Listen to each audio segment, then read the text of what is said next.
The views, ideas, and content of WellSeekers and their guests are their own opinions, and you should always seek additional professional help around any of the issues discussed here on WellSeekers. Welcome back. We're so excited to have our guest today, Ryan Dusick. Ryan is an associate marriage and family therapist, the founding drummer of Maroon 5, a mental health coach, speaker, and advocate, and the author of the book, Harder to Breathe, a memoir of making Maroon 5, losing it all and finding recovery. His life has been a long and winding road from aspiring pop star with anxiety to heartbroken alcoholic to thriving mental health survivor and a messenger of hope in recovery. And we're so excited to have him here today. Hey, Ryan. Hi, thank you so much for having me on. Yeah, welcome. Thanks for sharing your journey and your experience and your stories and some of the solutions you've found along the way. So I want to start, your book is beautiful. I just said that to you off air, but it truly is. And I highly suggest it, and we'll put the link below so you all can check it out as well. But when you start at the beginning of your life a bit in your book, tell us about what your dreams were as a kid. Where did your dreams start for life? Well, my dreams were certainly not as big as they became when the band found our path later in my early adulthood. But as a kid, I grew up in Southern California in Los Angeles area, and I was a big baseball fan. I dreamt of being a pitcher for the Dodgers someday, and I think that was my first real big passion. But other than that, I was just a good kid. I did what I was told, mostly pretty responsible. My brother and I were high achieving, overachieving, I think you could say, kids. My tendency was to be sort of perfectionistic, and I didn't really think of it in this way because I was an innocent at the time, but I think I put a lot of pressure on myself and probably had some anxieties and things long before I had any words to describe what that was. But I wanted to, I looked at my parents. They seemed to have a pretty good life. They're still married today, done well for themselves. And I think I just wanted to have, a good life, just live the sort of American dream. That was my first idea of what my life would be. But then it all kind of took a left turn in my teenage years when baseball, which had been my passion, became a problem. I was a pitcher and I had arm injuries, which kind of sidelined me and made that real difficult for me. Right at the moment that music became my new passion. When I was 12 years old, my older brother Josh started playing the electric guitar, or actually he started a little before then. I was 12 when I decided to pick up the drums because I wanted to be like my brother. Not exactly like him, but follow in his footsteps. He was playing in the school band and he had his own band, and I thought that was really cool. So he turned me on to music, and first the classic rock, the guitar gods that were his influences. Eric Clapton and Jimi Hendrix and Jimmy Page and all the great blues guitarists. And so naturally I gravitated to classic rock drums, and then before I knew it, I was playing in the school band in the 8th grade and with my older brother and his band. And that became my new passion. It was kind of fortuitous timing that it was that moment in history in the early 90s when sort of very organic alternative rock came to the forefront, and bands like Nirvana and Pearl Jam and Soundgarden, that was my music at a point when I needed something that would be defining of me, something to connect to that was bigger than me. So that was it. That was the turning point. It was when my passion went from childhood things to this at least seemingly very grown up adult rock and roll. What did music do for you? Because I know as a musician, music was sort of my first way of connecting to emotions and putting words to feelings I couldn't actually describe when I was speaking. What was music to you when you were playing? Music for me at that moment in my life when I was about 14 years old and really starting to play the drums seriously and really finding the music that spoke to me, it represented freedom and connection and expression. A freedom in that it was, I think every generation wants to find something that defines them separately from what came before them, their parents' generation. And this music kind of offered me an outlet that felt like it was mine and nobody else's. Of course, there were millions of other kids probably feeling the same thing at the same time, but it Mhm. was also nice to be a part of that, to feel like I belonged somewhere. Because I was in high school at this very elite sort of college prep high school, where there were a lot of overachieving kids like me. And whereas I had been, a big fish in a small pond in my elementary school, now I was just one of a lot of kids that were on track to go to an Ivy League school, or, had parents that were very high achieving themselves. And so, I think that in that environment, I had some issues just in terms of feeling like I fit in. I kind of felt like I was the kid from the other side of the tracks. And I was into music, and I was a sensitive boy. I felt my feelings, and I don't know, the Mhm. music.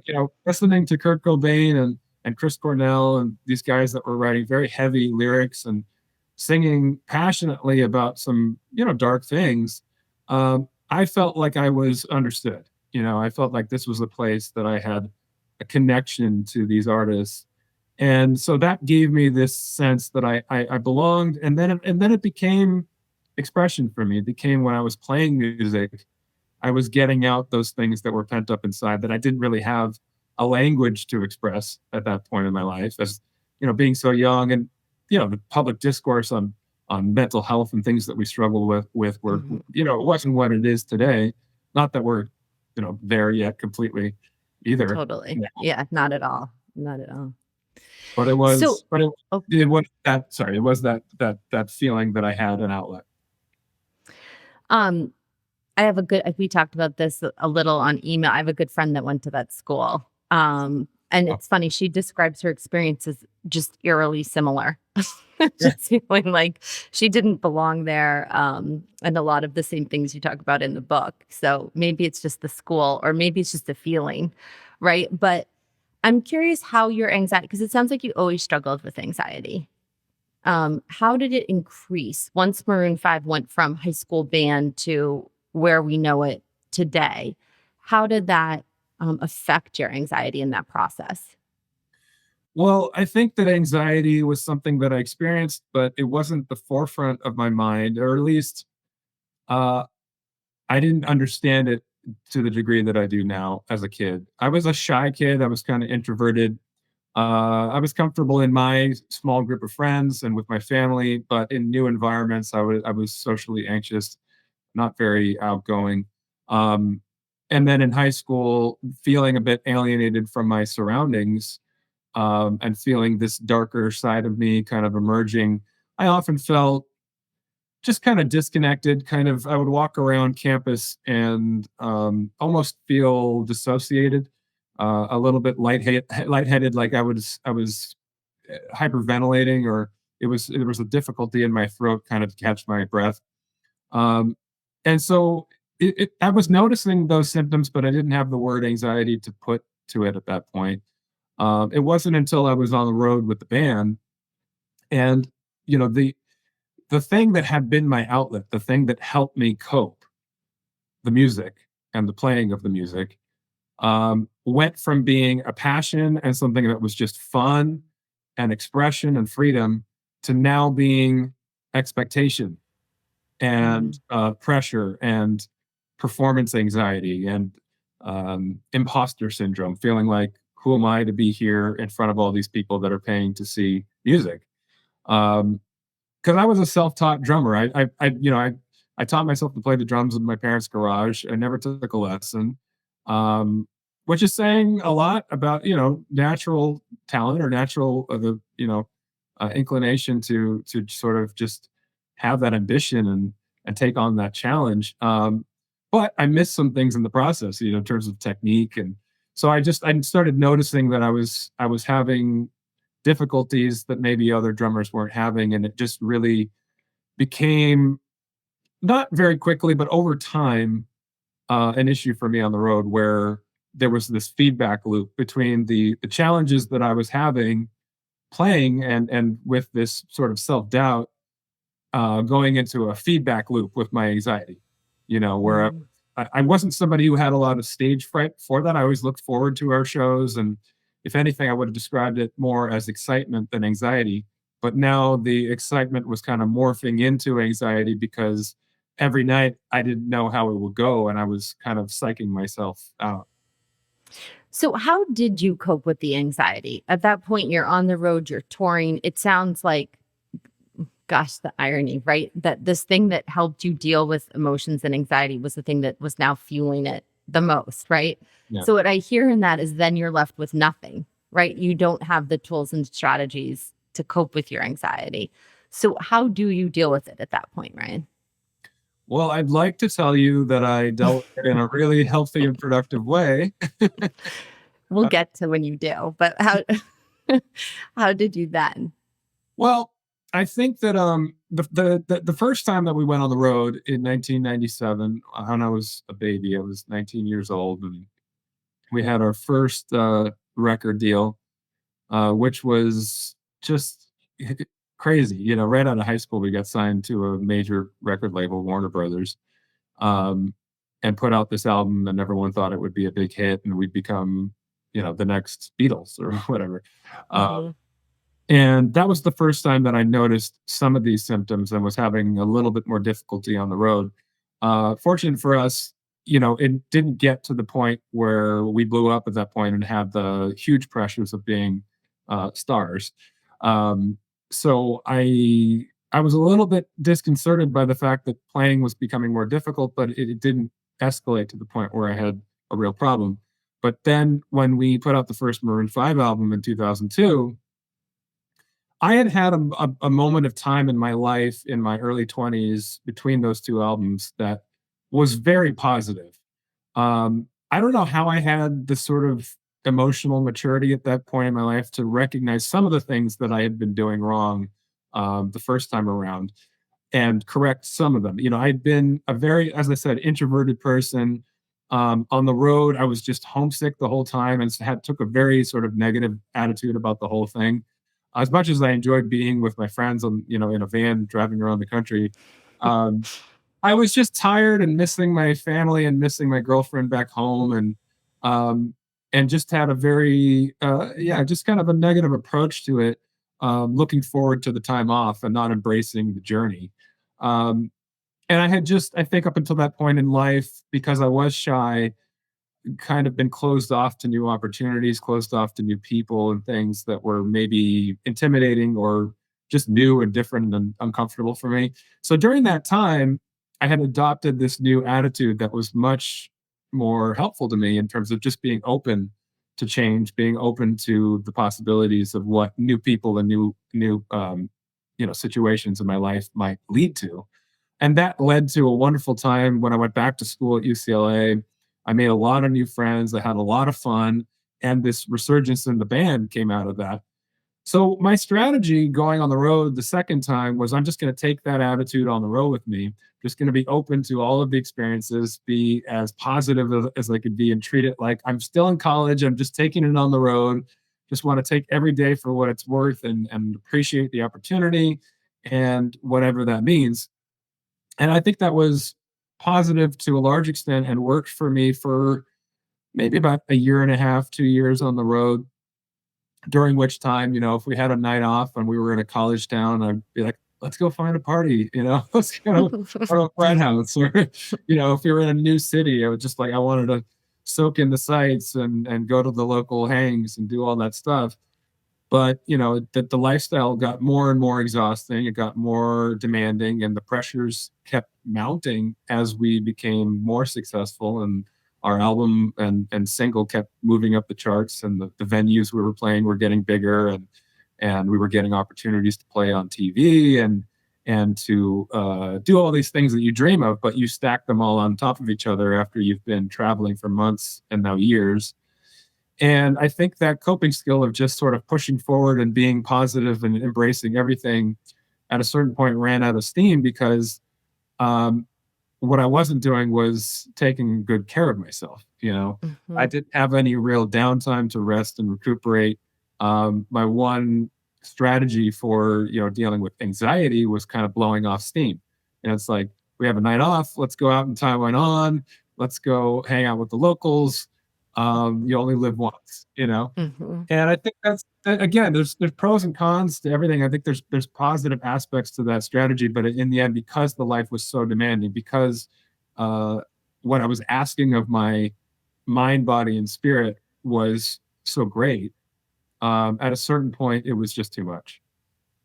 It's so interesting what you're talking about. It sounds like you had this sort of self-willed presence for Yeah, like a year and a half, but it wasn't necessarily founded on like a connection to what you were talking about, like spirit or strategies or tools or right. It was like I'm just gonna will my way into presence and being present instead of my following my anxiety, right? And then it just stopped working. Does that feel like that's what I'm hearing anyway? absolutely. And I Mhm. feel like that's the one thing I run into when I hear or read, a lot of people talking about, just the positive mindset. Oh As God. powerful as that is, sometimes it can verge on being slightly toxic, because it's like it's not all just about motivation and willpower. That doesn't Mhm. get everything. If you just try to push through whatever's in front of you and you don't stop to sit in the present moment and actually deal with the things that are coming up from underneath, Mhm. Mhm. uh, and oftentimes you're just kind of pushing down the things that are actually the real issues for you. And in pushing forward, you're neglecting things that need your attention. And sooner or later, that's going to catch up with you. 1,000%. And you're actually I know positive psychology. I have a colleague and we go toe to toe all the time with this because I do think it is toxic positivity. But that's another debate, I guess, for another time. So if we fast forward, Ryan, so now you're in this, you're like truly in this. When do things start taking a turn for you, and how does that lead to you needing to exit the band, or rather being asked to exit the band? Well, I think it started to become a real issue on our first headlining tour. We had been opening for bigger acts and even playing arenas and things, opening up for bands like Matchbox 20 and John Mayer. John Mayer was the first artist to offer us an opening gig in an arena. So that was a big deal. But we finally got to the point where we were the headliners and we were doing our own headlining tour. We had, a song in the charts that was our first single, "Harder to Breathe," um, and a gold record at that point. And we were just getting ready to take it to the next level. You'd think you're a couple of years in already, you've already, spent all your bullets, but now it was like the next single, which is going to be the pop hit, "This Love," was coming out, and the album was coming out internationally. And it was just at this moment, as things were really, it was like the tipping point for the band, that I was really starting to grapple with some serious issues. And it started, when I think about it in my memory, there may have been signs before this, but there's one moment that stands out in my mind. We were doing 3 nights in LA, sold out in our hometown at the start of our first headlining tour. And the first 2 nights went really well. Great crowd. I mean, just like incredible deafening streams and people singing along to our album, and just the kind of rock star dreams you have when you start out as a band. And the third night, I think that day we did like 2 radio appearances. We played on the Ellen show that day, I think. And then we did, Oh, what year was um that? I think it was fall of 2003. Oh, okay. I was on that show a couple years later, but Oh, that's really? interesting. Yeah, yeah, yeah. Anyway, go ahead. Yeah, and then I think we did something on Kiss FM, and then we got to sound check the third night. And I went up on stage and I picked up my sticks to start checking my drums. And I just, like, my hand was shaking, my right hand was shaking. And I tried to just hit the floor tom to check it. And my hand was doing weird things, just like kind of freaking out, and I just couldn't pick up a stick directly up and put it back down in a smooth motion. And I was like very concerned. What is this? What's going on? Um, and somehow I got through the set. I just figured out how to kind of contort my body and use different muscles to play through what had been some pain in my shoulder, but now became this sort of discoordination in my right arm. And then after the show, of course, closing night, 3 sold out nights. We had all of our family and friends we'd ever known in the audience that night, and they all wanted a piece of us. We wanted to go out and party, and I had to, sign a bunch of autographs, and I could barely sign my name. My hand was shaking so much, and so right as we're having this wonderful moment, there was this deep, dark feeling inside of me that something really bad is happening to me, and I didn't feel like I had any control over it, and that this is going to end really badly.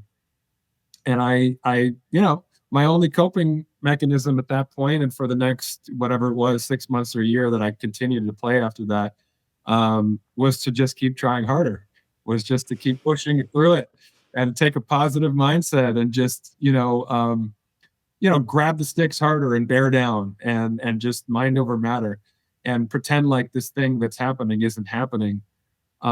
But it just kept coming back, stronger and stronger. And eventually it got to the point where it was very obvious to the rest of the band, my bandmates, that there was a problem. My playing was getting worse.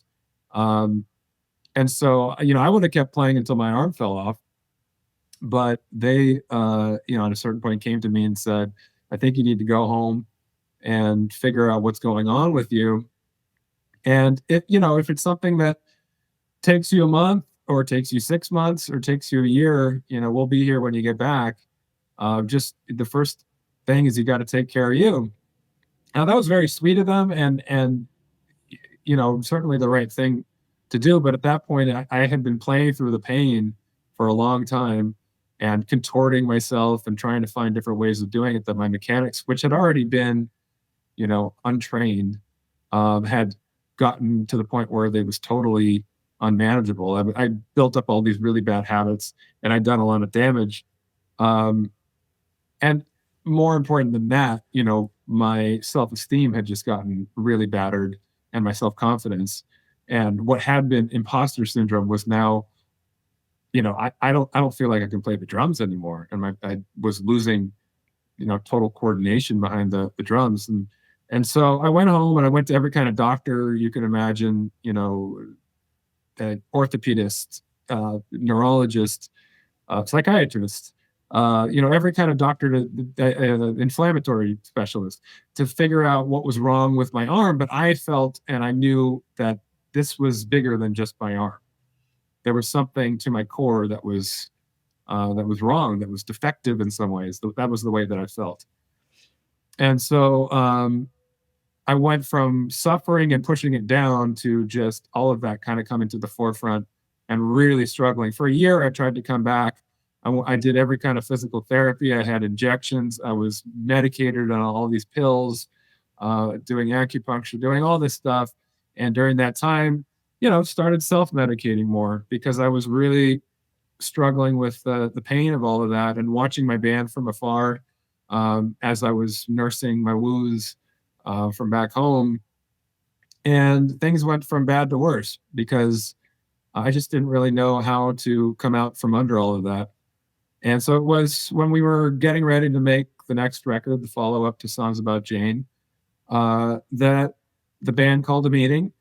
It's the start of my book, Harder to Breathe, the first scene in the prologue, because that was kind of the pivotal moment when everything changed for me, from everything I've been working towards for over a decade, to all of a sudden, all of that is gone. It was my entire identity at that point. They were, the band was my best friends. It was my passion. It was all that sense of connection and purpose that I described earlier in the music, and in the brotherhood of us, this common passion that we had with each other. All of that was gone. And so I just felt really, really broken at that point in my life, and went into definitely the darkest period of my life. I mean, the grief and loss that comes with losing a career, right, in general, is tremendous. And then on top of it, it's like, and this is how it works so often, right? It's like you have one challenge, like anxiety, and then it breeds another challenge, like alcoholism, it sounds like, is what you went into. Would you define it as that? I know you talk about recovery a lot. Yeah, absolutely. Yeah. And then the grief and loss of your career on top of it. So Is that rock bottom for you, Ryan? Was that rock bottom when you said, okay, it's time to get help? Or what was the point? And I know you talk about this in your book, but just for people listening, that you say, okay, now it's time to like start finding a different solution to all of this. Mhm. Well, you would think that rock bottom would have been when I had to leave the band and was, And not with just alcoholism. I know a really, thing or two. It's like, yeah. yeah, it was the same kind of thing of just kind of pushing things down and denying Mhm, the reality of the situation. Those are all the cycles of addiction, right? mhm, In the book, I refer to it as the illusion of control, which is a phrase we use sometimes in recovery. I named one of the chapters that because it was so much a part of my psychology. I just I had control over the feelings if I used the medication, this chemical solution to the pain that I was in, which obviously was a rationalization for my addiction. And then when the addiction was causing problems, I had the illusion that I had control over it because I could take a break from it for a week or a month, or I could say I'm switching to beer and wine instead of hard liquor, or I'm just only drinking mhm, after 5 o'clock. mhm, All these illusions, all these rationalizations that we create in our mind, and when it was reaching a more substantial, well, I don't know if it was a more substantial rock bottom, but it was a more holistic rock bottom. I mean, mhm, my mind, body, and spirit were all really suffering to a degree that I had to reckon with the fact that what I was doing to cope was actually making the matter worse. And if I kept doing that, it would keep getting worse until something really, really bad and tragic would happen. mhm. Fortunately for me, it didn't get to that point where I ended up, doing something really stupid and ending up hurting myself or someone else, or ending up in jail, or doing permanent damage to my body, or the kind of tragic things that you can see happen when you live the addictive life and you end up with a DUI, you end up overdosing, or all the things that can happen that can be tragic. For me, it was really just feeling really sick and tired, physically and emotionally and psychologically, um, feeling disconnected from life. And that's the spiritual element. Just feeling that my world was really small. I felt really isolated. I felt that I didn't have any real sense of meaning or purpose in my life. And that is the part that's hardest to overcome. Like, there are people that have physical ailments and they deal with them and they go through their life and they find meaning and purpose in their life, and life is worth living. When you are living a life that is essentially trying to replace, um, you know, connection with self medication, then you've sort of eliminated the reason for it all, right? And I don't know, I didn't have the profound sort of intellectual understanding of this at this point. I just knew that I felt broken, and that I didn't want to live that way anymore, and that if I kept doing it the way I was, it would get worse. So I had to try a different way. My way of doing it was not working, and so maybe somebody else's way was going to be the answer. That was, of course, terrifying at that point in my Mhm. life, because we fear change. We fear the unknown. Even if what we know is miserable, at least it's familiar. And so there's comfort in familiarity. And changing that, or stepping into a space that was new and different and uncomfortable, and having to give up the things that I knew that were my coping mechanisms, was scary. Um, but I was ready. I had tried a couple times. I'd kind of dipped my toes into the pool of recovery ever so lightly a couple times, but this time I had really been humbled, and fortunately I had some good direction and some support from people that cared, who pointed me in the right direction, and I checked myself into the Betty Ford Center here in Southern California, and that's started a whole new journey that I couldn't have anticipated where it would take me, but it was an awakening, to say the least. Yeah, and awakenings are just the most beautiful thing in my opinion. But I always say, right, when your solution is alcohol and we're asking you to let go of that solution, right, for this unknown solution, that's a tough ask. It's almost an impossible one. And it usually takes that rock bottom that really generally is never physical in my experience. It's usually like an emotional, spiritual rock bottom to let go. And then this new set of tools comes in, right? And I know that those tools are wide and vast and they come in many different like variations for people. What were the tools that most resonated for you, Ryan, that you grasped onto in recovery or otherwise, just now as a therapist too? Well, it was interesting because early on in recovery, essentially I was just playing catch up, trying to deal with all the things that I'd been pushing down. And I really did need to be in the inpatient setting because on a daily basis I was having panic attacks and dealing with the withdrawals and needing to be sort of looked after. But it was really helpful that I was able to process everything that was coming up. I had multiple, uh, you know, therapy sessions on a daily basis, whether it be individual or group or meditation or 12-step meetings.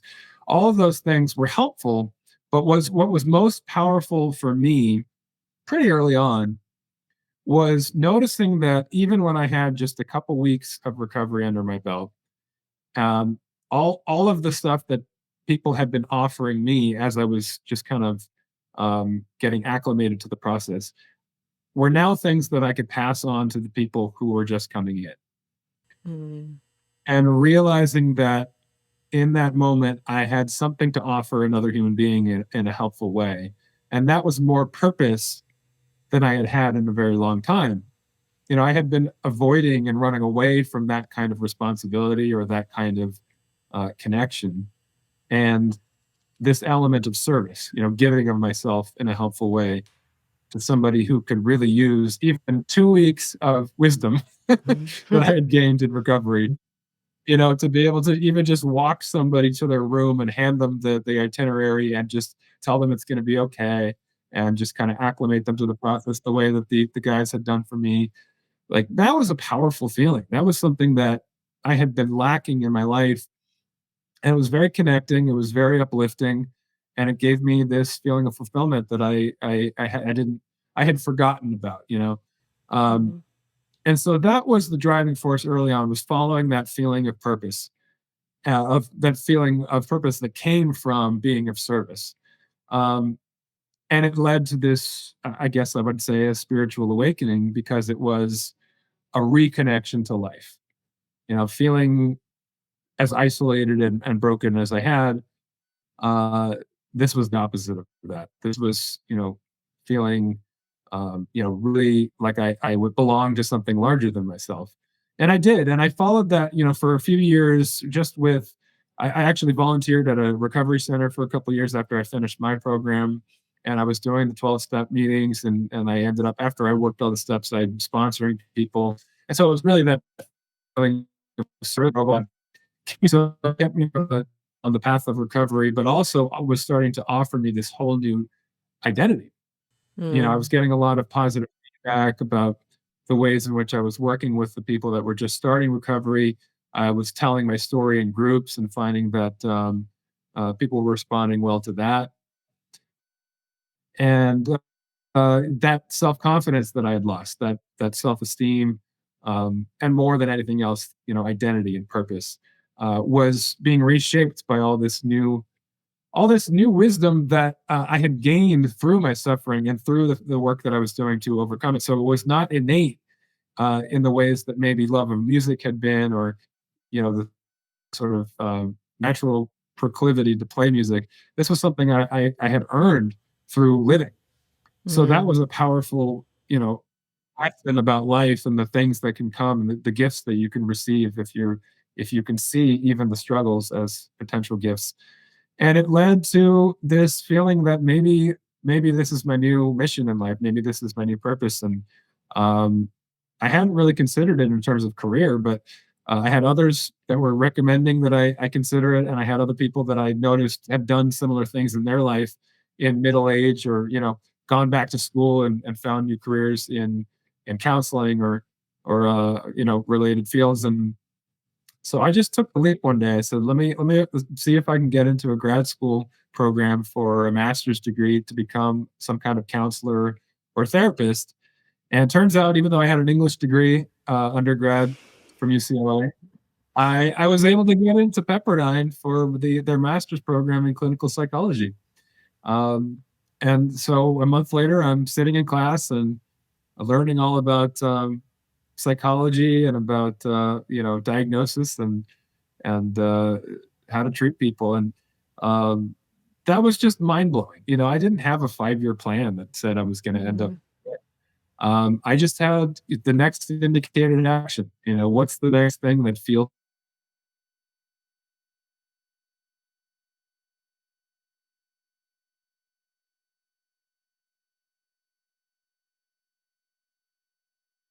And it went from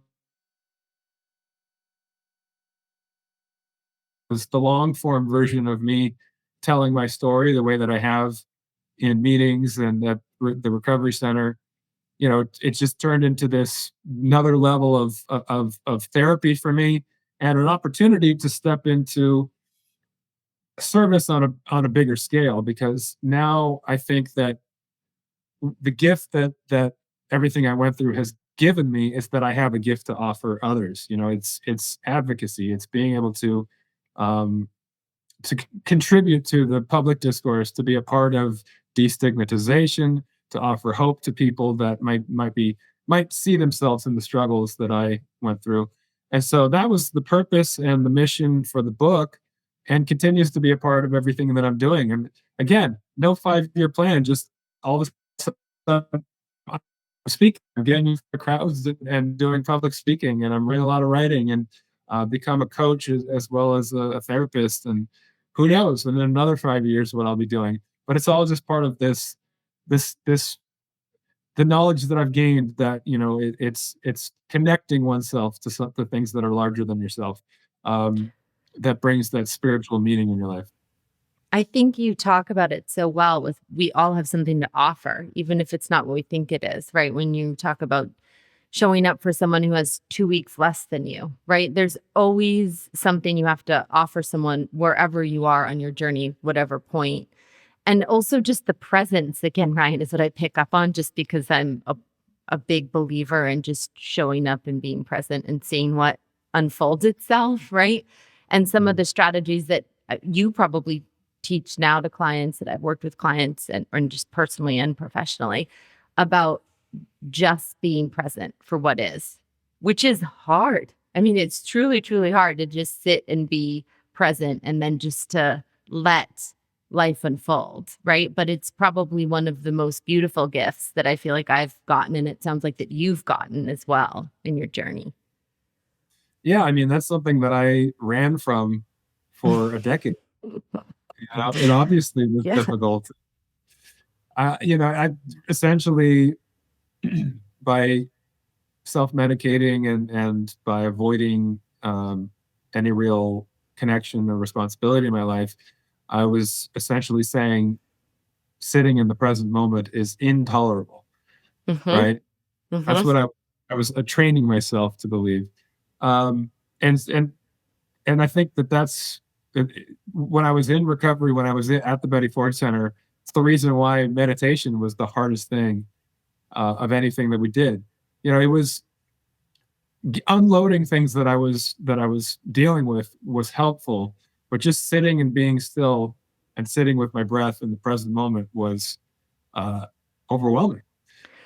I mean, I experience the same thing. And again, I just watch people go through it too. Isn't it the most beautiful part of your day now, though? I do like breath work and being in yourself. It's like, it's a hard sell at first when there's other tools like self-medication. But in your experience, I mean, I'm just sharing my experience. I think it's the most profound and beautiful moments of my day is just being still with me and a connection to something greater, or my breath.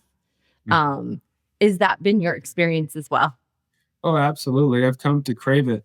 And I, Hmm. I realized early on, beyond, just the support that I was getting from my peers in recovery and all the tools that were being offered me, for me, the two things that were most helpful just in terms of daily practice of self-care were to start my day with mindful stretching and breathing, just starting the day off right with centering myself in the present moment, just, limbering up and acclimating myself to the feeling of being in my body, really feeling the stretch of each muscle and the way that the breath feels slowly going through, each muscle as I'm stretching. Like that just sort of set me up for more serenity in my day, to be Mhm. more comfortable in the present moment. And then the other thing, because, you have a lifetime of anxieties and other things that build up, and it's not like they go away completely. Life is life, and we all deal with stress and things that can be challenging, no matter how much recovery or how many tools you have. And it's good to have your sort of daily practices and then your go-tos in terms of things that work when all else fails, And Mhm. for me, early on, I was never somebody who liked to take baths, but I realized that when I'm in warm water, everything kind of slows down and calms down a bit. And if I would just, sort of recite my mantra and focus on my breathing while laying in warm water, uh, it just became a way to sort of let dissipate all the things that had become very stressful or frustrating or um, angering or or depressing in my day and week. And my mantra, I can, some people won't tell you their mantra, but for me, it was part of my recovery. This the Serenity Prayer, which is all Mm. about acceptance is one part of it, and then focusing on the things you can control rather than the things that you can't control, and just reciting that over and over again while being present with my breath and trying to just relax and calm. Um, Pretty much without fail, if I did that for a half an hour, and to this day, when all else fails, if I do that for a half an hour, I'm going to come out of that bath with a better focus on what it is that I should be focusing my energy and my mind on. All the things that had gotten me to that point where I'm feeling, swept away with whatever emotion I'm feeling has now been redirected to something that's actually going to be more productive, right? So those tools were things that I started to crave, and this just mindfulness is a part of what I work with my clients on. And everyone's resistant at first because it's antithetical to most people's being, and also just culturally, I think we believe that the answer to any problem is something we have to do. Mhm. We have to do more, we have to try harder, we have to push, and sometimes it's called for to take action, but I find it's much more productive when you can take a state of being into doing rather than just pushing away the present and pushing away the things that we're not dealing with and pushing forward. So really, it's more about being present. And even if you're doing, being able to be present while you're doing, as opposed to being essentially in the future, which is A, someplace you can't be. 1,000%. It's that concept of leaning into the fear and leaning into the discomfort with a new tool set. And it's faith too. It's asking people to come along in faith that there's a different way, right? Which again, it's a hard sell sometimes, but it's worth it at the end. Ryan, I want to be respectful of your time. Just one quick question and then a final question. Have you ever done Wim Hof? Because it's Nope. exactly what oh my gosh. First of all, you have to do it. It just, Okay. but it's like, it's essentially what you're talking about, except cold water. And there's so much research on cold water immersion and what it does to anxiety, depression, and just polyvagal theory. I don't know if you're into that. It's something that I sort of geek out on a bit. Are you familiar with that? I am. I'd be lying if I said I was fully versed in it, but I have a lot of Mhm. colleagues who are and talk about it, and I'm familiar with what it's all about. But I should study it more. Yeah. And well, to anyone listening, Wim Hof is worth checking out. It's essentially the cold version of what Ryan was just describing in his warm bath. Um, Before we let you go, just one final question. If someone is struggling right now, whether it's with anxiety or alcoholism or some sort of sense of loss or feeling of, losing their self-identity, what words of hope would you offer them? Well, the interesting thing about hope is that it's there even if we can't see it. Sometimes we've become blind to it. That was the case for me. Being where I was and going through a grieving process and sort of running away from life. Hope was there even when I couldn't see it. It was just when I woke up to it that things changed. All right. Mm. So I think it's important to remember that and to look at your situation and remember that, sometimes it's our own defenses that might have been there for good reason, but are getting in the way of us being able to see that hope. So the openness to let down our defenses, the openness to be vulnerable, the openness to accept change, as scary as it may be, those are the tools that will lead to finding hope. And hope is so crucial to anything, because when you have hope in your life, then things become possible, right? And when you don't, it's really it's a tough place to get started from. I know it's a chicken or the egg kind of thing. It's like you need to have the belief in order to get the hope, but the hope is what you need to do that. But it's there. It's there even if you can't see it. So just allow yourself to open up to it. That's beautiful.